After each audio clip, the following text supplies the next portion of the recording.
দিল্লির বুকে ডিবেট হয়েছে, তার নাম হচ্ছে জাবির আখতার, ফিল্মের একজন আর্টিস্ট, কলকাতার একজন মসজিদের ইমাম মুফতি সামাই নদভী, তার সঙ্গে ডিবেট হয়েছে।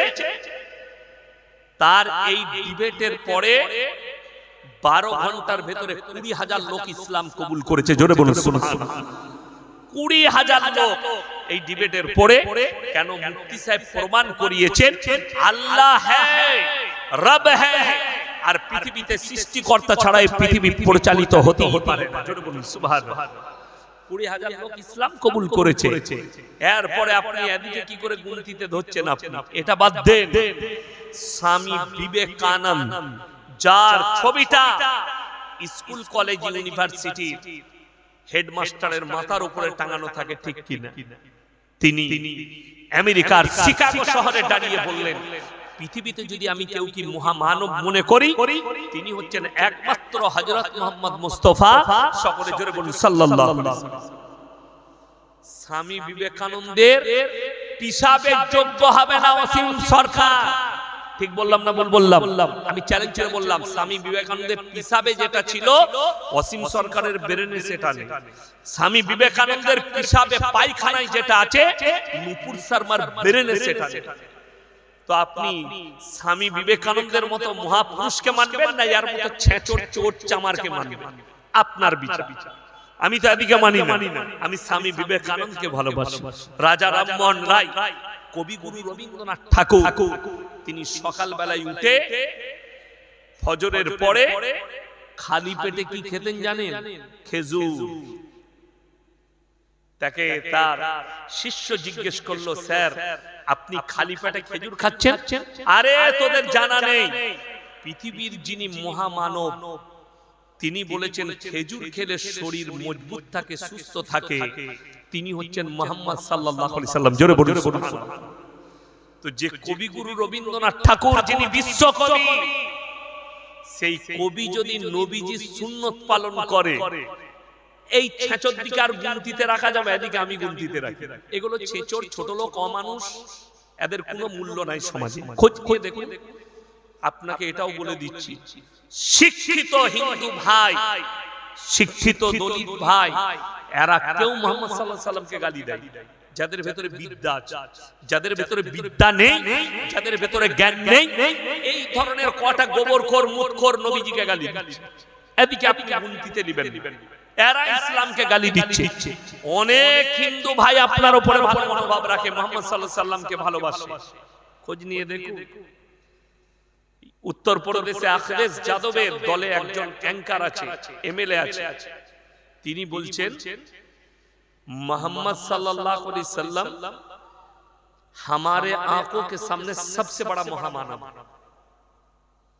जिन्होंने कभी गरीब को नहीं सताया, जिन्होंने कभी दूसरों के साथ खराब व्यवहार नहीं किया, তিনি বলছেন, বলে इसीलिए हमारे सामने सबसे ऊंचा तो मोहम्मद सल्लल्लाहु अलैहि वसल्लम है। জোরে বলুন সুবহানাল্লাহ।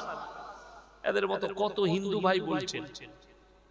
আজকে আমি একজন বাবা দেখছিলাম, তিনি বলছেন 100 मुसलमान के बीच एक हिंदू सुरक्षित नहीं है, लेकिन 100 हिंदू के बीच एक मुसलमान सुरक्षित है। बाबा फिर जय श्री राम के नारा लगाकर मुसलमान को हत्या किसने किया? मुसलमान ने कि हिंदू ने?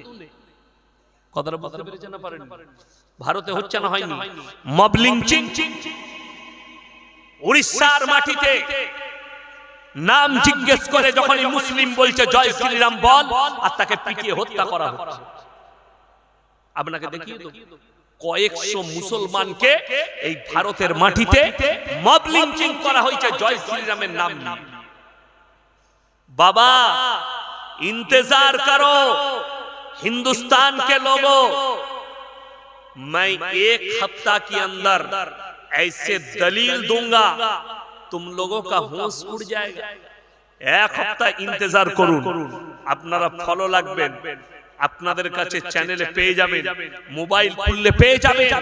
আমি দলিল এমন একটা জায়গা দেব যেখানে 4500 মুসলিমের ভেতরে একটাই হিন্দু আছে, এবং সেই হিন্দু নিজের মুখে বলবে সে সুরক্ষায় আছে, ভালো আছে না তাকে জ্বলানো হচ্ছে। এই দলিল আমি ইয়াসিন মৌলভী শওকতের বেটা 1 সপ্তাহ থেকে 2 সপ্তাহের ভেতরে আপনাদের কাছে পাঠিয়ে দেব। মোবাইলে দেখতে পাবেন আপনারা, গোটা ভারত দেখবে।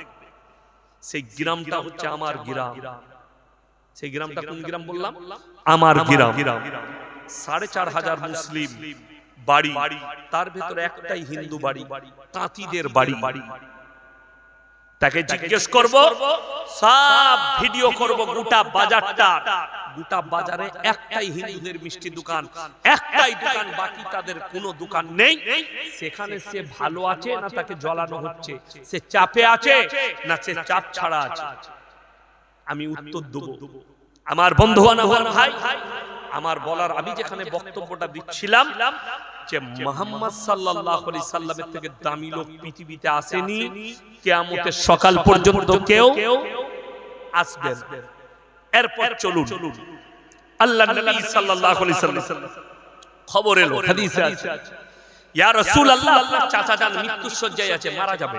নবীজি ছুটলেন, চাচার হাতটা টিপে ধরলেন, চাচা আমি তোমার ভাইপো মুহাম্মদ, একবার খালি কলমাটা পড়ে নাও, আমি আল্লাহর নবী, তোমার জন্য কেঁদে কেঁদে ক্ষমা চেয়ে নিই। এই কমিটি ছেলেকে আছে, পানি নিয়ে আসো তো, পানি নিয়ে আসো। তো আল্লাহর নবী চাচার উত্তর কি এলো জানেন? আমি যদি বার্ধক্যে কলমা পড়ি, লোকে বলবে মৃত্যু ভয়ে কলমা পড়েছে, আমি কলমা পড়তে পারবো না। আল্লাহ তাআলা আয়াত পাঠিয়েছেন নবীজির কাছে, কি? ইন্নাকা লা তাহদি মান আহবাবতা ওয়ালাকিন্নাল্লাহা ইয়াহদি মান ইয়াশা। সকলে বলুন হিদায়াতের মালিক কে? আরো জোরে বলুন কে? হিদায়াতের দপ্তরটা আমার আল্লাহর হাতে। আমার ইচ্ছা নেই হে নবী তোমার চাচা কলমা পড়তে পারবে না। আল্লাহ রাসূলের চোখ দিয়ে পানি, নবীজির চাচা যান চলে গেলেন। আল্লাহ রাসূলের পরে আল্লাহকে কি বললেন জানেন? ওগো আল্লাহ, তুমি আমাকে যতদিন না নিষেধ করবে, আমি তোমার কাছে আমার চাচার জন্য কেঁদে কেঁদে ক্ষমা চাইবো।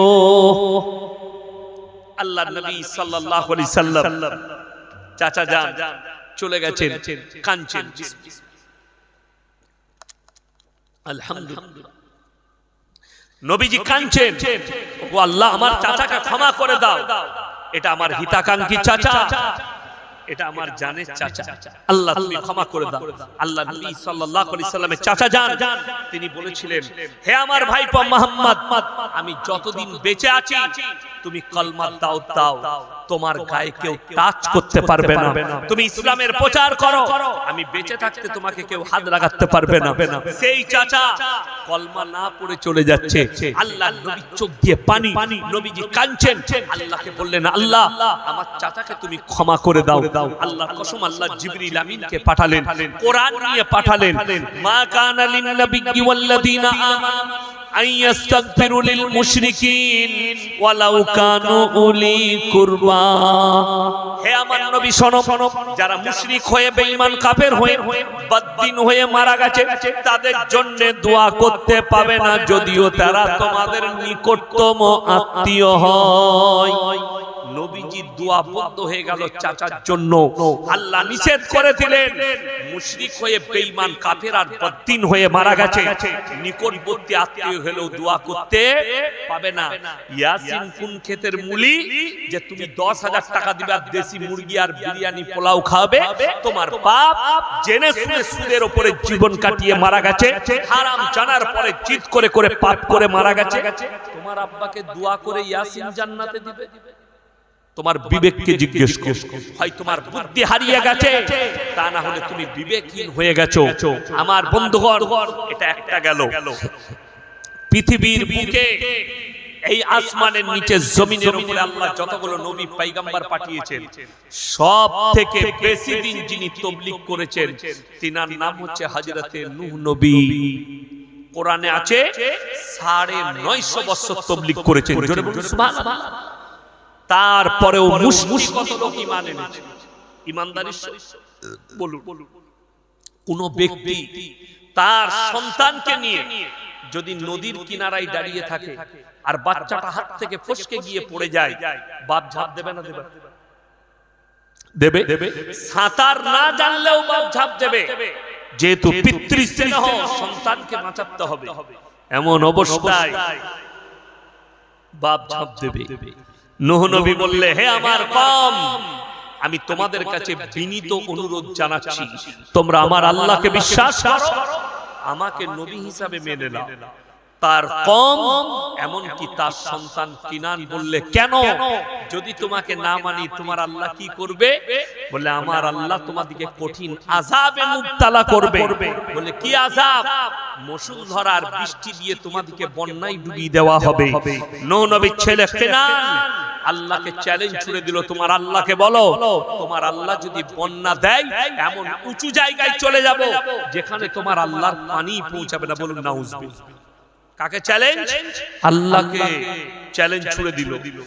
এরপর আল্লাহ নূহ নবীকে বললে, হে আমার নূহ, তুমি চেপে যাও নৌকায়, যে নৌকা তোমাকে তৈরি করার অর্ডার দিয়েছি, আর সব যারা ঈমান এনেছে তাদেরকে নাও, আর প্রত্যেকটা জীবজন্তু পশু পক্ষী জোড়া জোড়া নিয়ে নাও।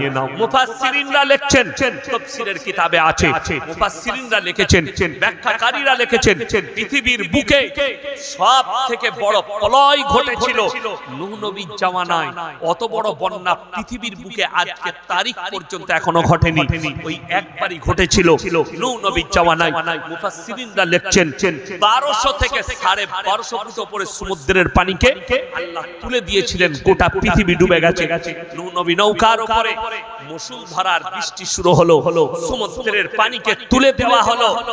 তার কম হাবুডুবু খেয়ে মারা যাচ্ছে, তার সন্তান কিনান মারা যাচ্ছে হাবুডুবু খেয়ে। যেহেতু রক্তের সম্পর্ক, বেটা থাকতে না পেরে আল্লাহর কাছে দোয়া করে বসলেন। কি দোয়া করলেন? লা আসিমাল ইয়াউমা মিন আমরিল্লাহ, ওগো আল্লাহ, এটা আমার ওরসজাত পুত্র, তুমি একে রক্ষা করো। আমার আল্লাহ ধমক দিলেন, লামিনাল খাসিরিন, হাত নামিয়ে নাও, যে আমাকে মানেনি, আমার নবীকে মানেনি, আমার দ্বীনকে মানেনি, তার জন্য দোয়া করতে পাবে না, তা না হলে তোমাকেও ওই ক্ষতিগ্রস্তদের মধ্যে ফেলে দেব। নূহ নবীর হাত নেমে গেছে, দোয়া করতে পাবে না, আমার নবীকে মানেনি, আমাকে মানেনি, আমার দ্বীনকে মানেনি, অর্থাৎ তার লেগে দোয়া করার রাস্তা হে নবী তোমার কাছে নেই। আল্লাহ তাআলা এই ধমকের কারণে গোটা পৃথিবীর তলপার, সমুদ্র যেন উতাল পাতাল, নূহ নবীর নৌকা যেন পাল্টি মেরে দিবে। নূহ নবী আল্লাহর কাছে দোয়া করে বসলেন, বিসমিল্লাহি মাজরাহা ওয়া মুরসাহা ইন্না রাব্বি লাগফুরুর রহিম। যখন এই দোয়া করেছেন, আল্লাহ পানিকে হুকুম দিলেন, হে পানি, আমার নবীর নৌকাটা হিফাজতের দায়িত্ব আমি তোমাকে দিলাম। জোরে বলুন সুবহানাল্লাহ। আমার বন্ধুগণ, নবী সন্তানের জন্য দোয়া করা আল্লাহ নিষেধ করে দিয়েছে, তোমার বেটার জন্য দোয়া করতে পাবে না। আর আপনি বলছেন মৌলবীকে হায়ার করে জান্নাতে পাঠাবো। কাকে? মাতাল গাঁজাখোরকে। দুঃখটা কখন লাগে জানেন? সকাল বেলায়, রাতের বেলায় গাড়ি নিয়ে যাচ্ছি, খবর পেলাম অমুক ব্যক্তি, অমুকের সন্তান অ্যাক্সিডেন্ট হয়ে মারা গেছে। কোথায়? বলে ডানকুনিতে। আহা, সকাল বেলায় ইমাম সাহেব, মুসল্লি, দিনদার ভাইরা তার বাড়িতে গিয়ে বসলো চেয়ারে। একজনকে জিজ্ঞেস করলাম, বাবা কি করে অ্যাক্সিডেন্ট করলো বাপ? বলে, হুজুর প্রত্যেকদিন 1 বোতল খেত, কালকে 3 বোতল খেয়ে চালিয়েছি। আপনারা শিখিয়ে দেন তার জন্য দোয়াটা কিভাবে করব, কি দোয়া বের হবে। আমার বন্ধুগণ, আমার কাছে আমার বাড়ি থেকে খবর এলো অমুক ব্যক্তি মারা গেছে, দূর সম্পর্ক আত্মীয়। আমি মুর্শিদাবাদে ছিলাম, আমি আর রাত্রে বাড়ি যাইনি। খবরটা শুনে মারা গেছে শুনে যাইনি। কেন যাইনি আপনার আশ্চর্য হচ্ছে? মারা গেছে গেলেন না, এই জন্য যাইনি, আমার ফতোয়ায় তার জানাজার নামাজ পড়া যাবে না। সে মারাত্মক দুটো অপরাধ। নাম্বার 1, বারবার শোনার পরেও প্রকাশ্যে সুদ খেত। নামাজি দাড়ি টুপিওয়ালা দিকে, আমাদের মতো মৌলবি দিকে দেখলে গালি দিত। নাম্বার 3, পাট্টা মসজিদ থেকে 50 মিটারের মাথায় গাঁজার আসর বসাত। 50 মিটার আশ্চর্য ঘটনা, এই মসজিদ আর এরকম জায়গায় গাঁজার আসর বসত, গায়ে জোর আছে, গায়ের বল শক্তি আছে, লাঠির দলে কেউ তাকে বাধা দিতে পারত না, সে নিজের কাজ করত। কিন্তু আল্লাহর বাধা পড়লে পৃথিবীর কেউ রুখতে পারবে? আমি বললাম আমার ফতোয়ায় তো তার জানাজাই পড়া যাবে না, যে পড়ছে সে আল্লাহর কাছে জবাব দিবে। তার ইমাম পড়াবে, ইমাম বুঝে নিবে। আর আমি বলে যাচ্ছি আল্লাহর কসম, ওই ইমাম যদি জেনে শুনে তার জানাজার নামাজ পড়ায়, ওই ইমামকেও আল্লাহ ছাড়বেন না, কিয়ামতের দিনে হিসেব দিতে হবে আল্লাহর কাছে। আপনার মতে কি জানাজা পড়া যাবে না? সে তো আমার আল্লাহকে বিশ্বাসই করেনি। সে যদি বিশ্বাস করত, মসজিদ থেকে 50 মিটারের মাথায় সে কোনোদিন গাঁজার আসর বসাতো না। মসজিদের ভেতরটা কেমন দেখেনি। যদি বলেন হুজুর দলিল দেন, তোমাকে দলিল দিয়ে ঢেকে দেবো। আমাদের সমাজে আজকে 100টার মধ্যে 90টা বেনামাজি। ঠিক বললাম না ভুল বললাম? 5 ওয়াক্তের নামাজ পড়া ফরজ না ফরজ নয়? কথা বলেন ফরজ। অথচ আমি দেখিয়ে দেবো সমাজে 90টা বেনামাজি। এখানে মসজিদে জামাত আছে না নাই? বাইরে জামাত আছে না নাই? জামাতে কতজন আছেন? মোটামুটি 7-8 জন। আমি ওদের মধ্যে একজন ঢুকে গেলাম, 9 জন, 10 জন বাইরের লোক। খুব জোর হলে এসার জামাতে 30 থেকে 40টা লোক নামাজ পড়লো। আর লোক নাই তো এই গ্রামে? 40টাই লোক তো নাকি? তাহলে বলুন, এত বড় মসজিদ, ইমাম সাহেব তাও 2 কাতার পেছনে নামাজ পড়ালেন পিছিয়ে, বাকি সামনে 2 কাতার পড়ে রইল, পেছনে বাইরেটা গোটাই পড়ে রইল। এইখান থেকে বোঝা যাচ্ছে 90% মুসলমান বেনামাজি, অথচ এরা আবার জান্নাতে যাবার আশা করে। কি করে? জলসা করে, জুলুস করে, মিলাদ করে, মৌলবি দেখে, পীর দেখে, দোয়া করে, বলে আমরা জান্নাতে যাবই যাব। কোরআন শুনিয়ে দি, হাদিসটা শুনেলেন।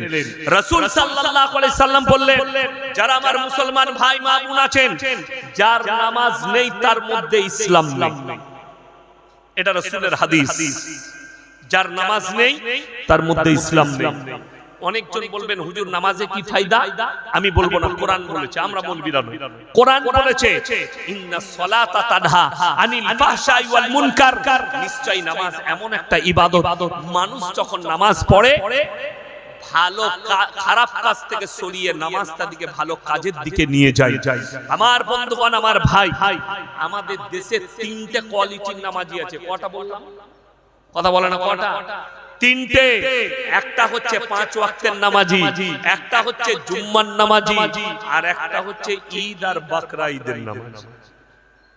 জীবনে নামাজ পড়ে না। ঈদের দিনে লাপাই মাল কটা বেশি? ওই কটাই।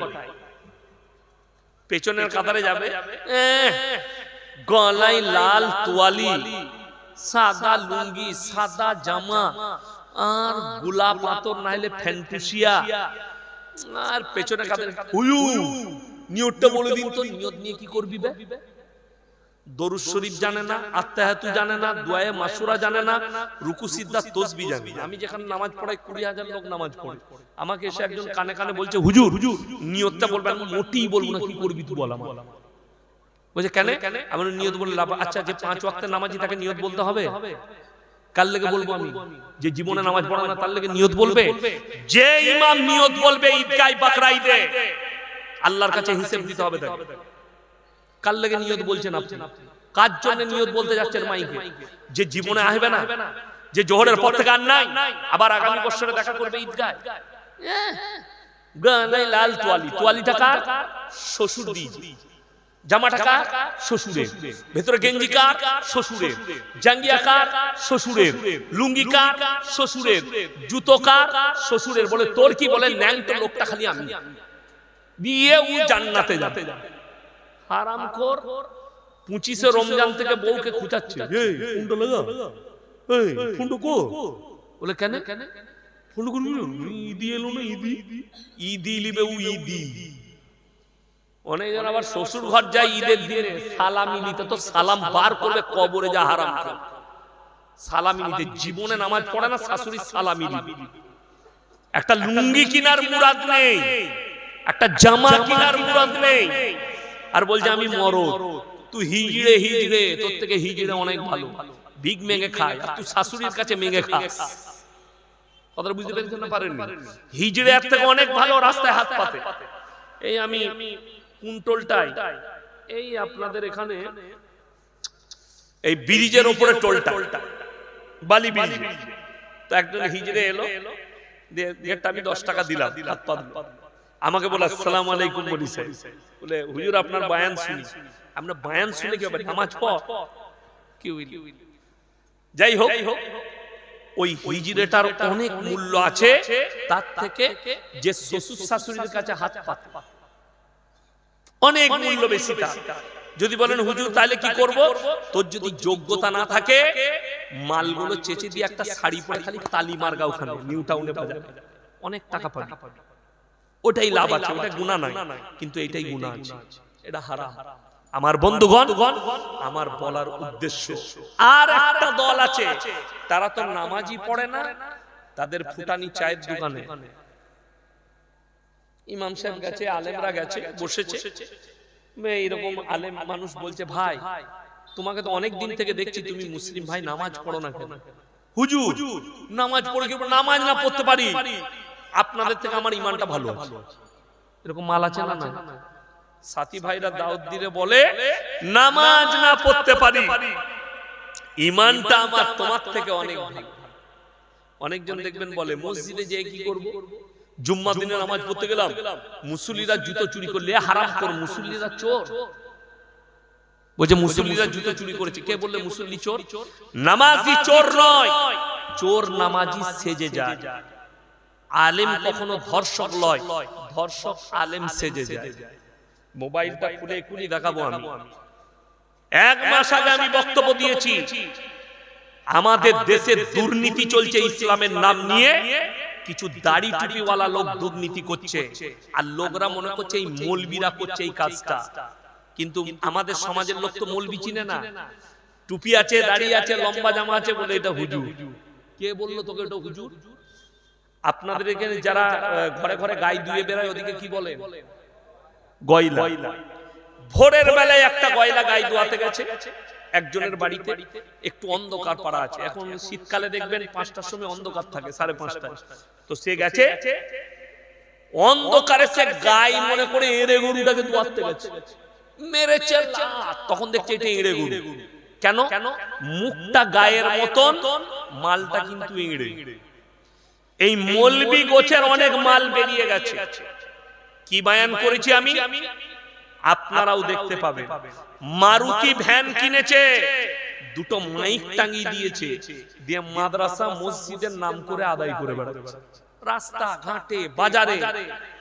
বাবাজিরা মাদ্রাসা থেকে এসেছি, বাবা 10 টাকা দাও, 5 টাকা যে যা পারবে দাও। এখানে যারা শিক্ষিত লোক বসে আছেন, ব্যবসায়ী বসে আছেন, তারা শুনবেন ভালো করে। আপনি কলকাতায় মার্কেটিং করেন, আপনি নিউ টাউনে বাজারে ব্যবসা আছে আপনার, অনেক হিন্দু মুসলিম সবারই সঙ্গে আপনার উঠা বসা আছে। একজন অমুসলিম ভাই আপনাকে বলবে তোদের মৌলবীরা ভিক্ষা করে খায়, আপনাকে ভালো লাগবে তো? কেন আমি বক্তব্যটা দিয়েছি জানেন? আমি ত্রিপুরা থেকে এসে নামলাম, ফ্লাইট আমার লেট ছিল, আমি ড্রাইভারকে মানা করলাম আসার দরকার নেই, আমি ভলভো ধরে বাড়ি যাব। করুণাময়ী গেলাম, করুণাময়ীতে বাসে চাপলাম, ভলভোতে শ্যামলী। আমার পাশের যে সিটটা, ওই পানাগড় হবে আমার বাড়ি থেকে একটু দূরে, পানাগড়, পানাগড়ের একজন হিন্দু ভাই বসে, সে আমাকে দেখি এরকম করে তাকাচ্ছে, আপনি ইয়াসিন হুজুর না? আমার সঙ্গে হাত মিলালো, বলে আমি কিন্তু হিন্দুদের ছেলে, আপনার অনেক ভক্ত। সে দেখালো, এই দেখেন আমি ট্রেনে আসছিলাম, শিয়ালদাতে নামলাম, আপনারই বক্তব্য শুনছিলাম, আমার মোবাইলটা খুললে আপনার বক্তব্য বেরোবে, আমি দিনরাত আপনার বক্তব্য শুনি। বলে স্যার একটা প্রশ্ন করব?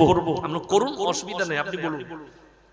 বলছে কিন্তু খুব খারাপ কথা, আপনার গায়ে লেগে যাবে নাকি, আমার ভয় লাগছে। বলো না না, তুমি আমার বাড়ির কাছে লোক, কোনো অসুবিধা নেই। বলছে হুজুর আপনাদের সব ভালো লাগে, এই মারুতিতে মাইক টেঙ্গে আপনারা ভিক্ষা করে বেড়ান, আমার খুব গায়ে লাগে, খুব গায়ে লাগে। আমি তো জীবনে করি না, আমার মাদ্রাসা থেকে তো এই কাজ হয় না, আমার মাদ্রাসার মৌলী সাহেব তো এটা করে না। বলে হ্যাঁ হ্যাঁ করে। আমি জানি আমি বললাম আপনি মৌলবি চিনতে ভুল করেছেন, তারা হচ্ছে গাই মুখ হেলে। তাকে বুঝালাম একটা ঘোষ রাতের বেলায় গাই দোয়াতে ঢুকে, গাই মনে করে ইঁড়ে গরু দোয়াতে গেছে, সে মনে করেছে এটা গাই, তার মুখটা গায়ের মতন কিন্তু এটা ইঁড়ে গরু। আপনি যেদিকে মৌলবি ভাবছেন, দাঁড়িয়ে আছে, টুপি আছে, লম্বা জামা, সব কটা মৌলবি নয়। মৌলবি হওয়ার জন্য শর্ত হচ্ছে মাদ্রাসায় পড়া, তার ডিগ্রি হাসিল করা। আর যারা মৌলবি হবে তারা এইভাবে চুরি করে ভিক্ষা করে খাবে। এই বক্তব্য ভাইরাল হয়েছে, ছুটছে, এখনো ছুটছে ফেসবুকে। এক হারামখোর বীরভূম থেকে এক মাদ্রাসা, কোন মাদ্রাসা তুমি? অমুক। মা বোন তুলে গাল দিচ্ছে আমাকে। কেন? তার ব্যবসা নষ্ট হয়েছে। আর আমার কাছে দলিল আছে, প্রমাণ আছে চুরি করার। আমার বর্তমানে ধরা পড়েছে 7খানা মারুতি ভ্যান আর 7টা লোককে ভাড়া করেছে। যে গ্রামে মাদ্রাসা নাই সেই গ্রামের নামেও বিল ছাপানো আছে। আর আদায় করে বেড়াচ্ছে পশ্চিম বাংলার মাটিতে মাইক বাজিয়ে। সে হারামখোর 20 বিঘে জমি আর 3 তলা বিল্ডিং করে ফেলেছে। আমার বন্ধুগণ, আমার ভাই, আপনাদেরকে অনুরোধ করে বলছি, টাকা দিবেন, মাদ্রাসায় দেন, অসুবিধা নেই। মারুতি নিয়ে যে আদায় করতে আসছে, আমি আদায় মাদ্রাসায় দিতে মানা করিনি, মসজিদে দিতে মানা করিনি। এগুলো তো আমাদেরই সংস্থা, আপনার আমার দানের টাকায় চলে। তাকে বলবেন মসজিদে জুম্মায় এলান করো, জোহরে এলান করো, আসরে এলান করো। খালি মুসলমান কম জানবে যে একটা মাদ্রাসা থেকে এসেছে। আপনাকে যে যতটা পারবে দিবে, যার যতটা অকাত দিবে। বড় কষ্ট লাগে, দুঃখ লাগে, এগুলো লজ্জাও লাগে, আপনাদেরকেও লজ্জা লাগবে শুনলে যে একটা হিন্দু ভাই আপনাকে বলবে তোদের মৌলবীরা ভিক্ষা করে, তোদের দাড়িওয়ালারা ভিক্ষা করে খায়। বাস্তবেই তারা চুরি করছে, বাস্তবেই তারা অবৈধ কাজ করছে। না, আপনি মসজিদে এলান করুন, আপনি গ্রামে একটা মুসলিম ভাইকে বলুন, গ্রামে মসজিদের যিনি সেক্রেটারি আছে, ভাই অমুক মাদ্রাসা থেকে এসেছে, আমার মাদ্রাসার চাল নেই, আপনি আপনার গ্রামে 2-4 জন ভালো দাদাকে বলে দেন, এক ব্যাগ করে চাল দিবে। দিবে না? এতগুলো মাদ্রাসা চলছে ভারতে, লাখ লাখ মাদ্রাসা চলছে। এই মাদ্রাসাগুলো সরকারের টাকায় নয়, আপনাদের দান খয়রাতের টাকায় মাদ্রাসাগুলো চলছে। এত বড় বড় মাদ্রাসা চলছে, তারপরেও মুসলমান টাকা দেয় না যে রাস্তায় তোমাকে মাইক টাঙিয়ে ভিক্ষা করতে হবে। আমার গ্রামে আদায় করতে এসে হারামখোর দাস পাড়ায় ঢুকে গেছে, 35 ঘর দাস আছে, তাদের বাড়িতে গিয়ে হাত পাচ্ছে। তারা তো দিবে না তা নয়, এসছে দিয়ে দাও। কিন্তু যখন আমার বন্ধু বলবে দাসপাড়ার অমুক দাস, সুনীল দাস আমার ক্লাস ফ্রেন্ড, সে যখন বলবে ইয়াসিন ভাই তোমাদের মৌলবীরা কেন ভিক্ষা করে, তো আমাকে কতটা ভালো লাগবে, কতটা সুন্দর লাগবে। এইটা বলার কারণে, এই হক বলার কারণে ফোন করে গাল দিচ্ছি, হক বলার কারণে। আমার বন্ধুগণ, আমি যেটা বলতে আপনাদেরকে চাইছিলাম যে নামাজ কেউ যদি তারাজ করে দেয়, কাজা করে দেয়, ছেড়ে দেয়, আপনাকে সমাজের চোখে হাত দিয়ে বলে দিচ্ছি, মানুষ মারা গেলে জানাজার নামাজ হয় না? জোহরের পরে, আসরের পরে, আপনাকে দেখিয়ে দেবো প্রত্যেকটা গ্রামে, প্রত্যেকটা জায়গার হাল। শুধু আপনার গ্রামে নয়, আপনার গ্রামের কথা বলিনি, পশ্চিম বাংলার প্রত্যেকটা গ্রামের কথা বলছি, প্রত্যেকটা জায়গার কথা বলছি। জোহরের নামাজের পরে জানাজা হবে, 5 ওয়াক্তের নামাজিরা মসজিদে নামাজ পড়ছে, আর কিছু লোক আছে উজু করে দাঁড়িয়ে আছে, সে খালি জানাজার নামাজটা পড়বে। ঠিক বললাম না? বললাম। আমার পাশে আলেম বসে আছে, সাক্ষী, শুনেলেন। জানাজার নামাজ যদি কেউ ছেড়ে দেয়, হুজুর গুনাহ আছে? কোন রকমের গুনাহ নাই। আর কোন ব্যক্তি উজু করে এখানে দাঁড়িয়ে রইল, জানাজা পড়বে, আর মসজিদে ফরজ নামাজ হচ্ছে কবিরা, বড় গুনাহ হবে, যেহেতু সে নিজে থেকে নামাজ ছাড়ছে। যদি বলেন হুজুর কিছুই জানি না, আরে কমপক্ষে ইমামের পেছনে সেই দিনে আমার ভাই মাথাটা ঠুকেলে আল্লাহ যদি কবুল করে নেয়, সব শিখে যাবে। আমার বন্ধুগণ, যারা বলছে নামাজ পড়ি না, ঈমান ঠিক আছে, তারা কান খুলে শুনে নাও, কিয়ামতের দিনে দুটো রাস্তা। কটা বললাম? দুটো, একটা জান্নাতীদের, একটা জাহান্নামীদের। একটা জান্নাতীদের, একটা জাহান্নামীদের, দুটো রাস্তা। একটাই জাহান্নামীরা যাবে, একটাই জান্নাতীরা। জাহান্নামীরা যখন যাবে, জান্নাতীরা দাঁড় করিয়ে ফেলবে, কি বলে?